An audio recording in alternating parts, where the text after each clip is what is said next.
The night before my husband's cancer surgery, I stay up to watch him sleep.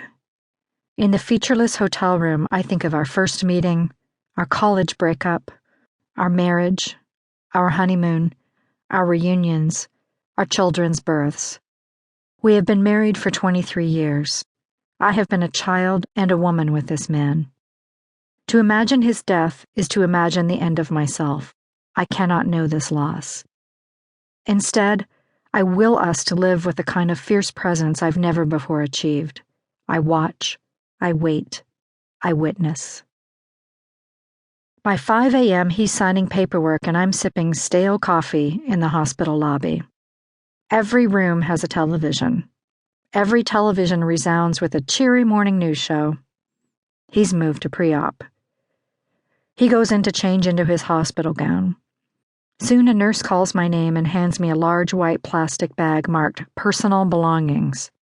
The bag is heavy with his size 13 running shoes, and tall-legged Levi's jeans, and wallets stuffed with discount cards.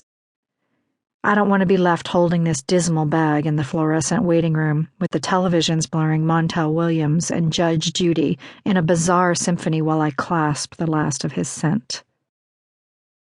A few minutes later, I'm called to the curtained space where Richard is being prepared for surgery. His body spills over the sides of the gurney. We've waited 46 days for this moment, assessing every medical paper, learning all we could from others with this same horrific rare disease. I think of where Richard might go in the time his body is open to the doctors and nurses doing their work.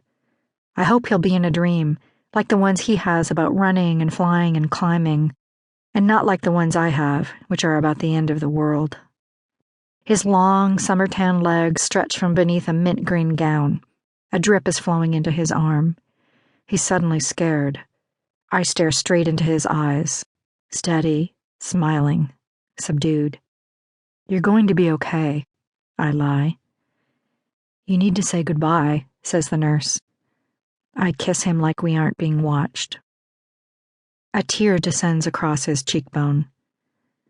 I walk back to the surgical waiting room and nod to my sister, who has come to be with us for the first week. Christy is a nurse. She's Grace Kelly on the outside and the warrior Boudica on the inside. You want her on your side in a crisis. We've already talked about this moment. There's nothing left to do but pray and meditate in silence while we wait for the surgery to end, some 10 hours from now, if everything goes as planned. The deadly and rare cancer afflicting my husband is pseudomyxoma peritonei, PMP. Pseudo for the way the mucus that surrounds the organs may resemble a tumor mass. The disease has few signs or symptoms. It develops when a polyp originating in the appendix bursts and spreads mucus-producing tumor cells throughout the abdominal cavity. The cancer can range in malignancy, though every kind of PMP is deadly.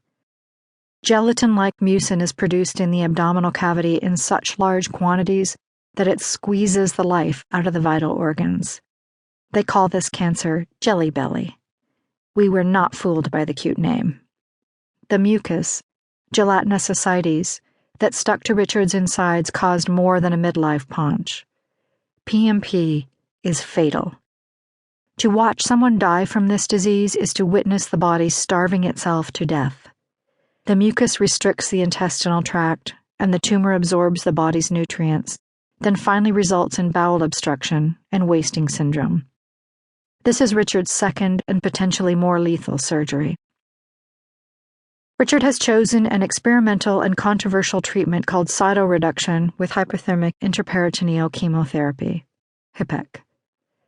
During this procedure, surgeons will cut his torso from pelvis to xiphoid, take his navel, and possibly resect or remove his bowels, gallbladder, omentum, spleen, peritoneum, and parts of his pancreas, stomach, and liver.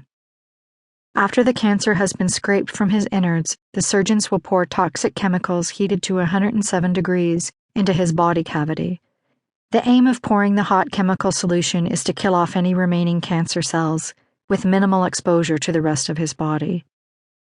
The 10-hour surgery will be followed by 5 days of additional heated chemotherapy, in which chemicals will be poured into his abdomen to soak the solution through his insides.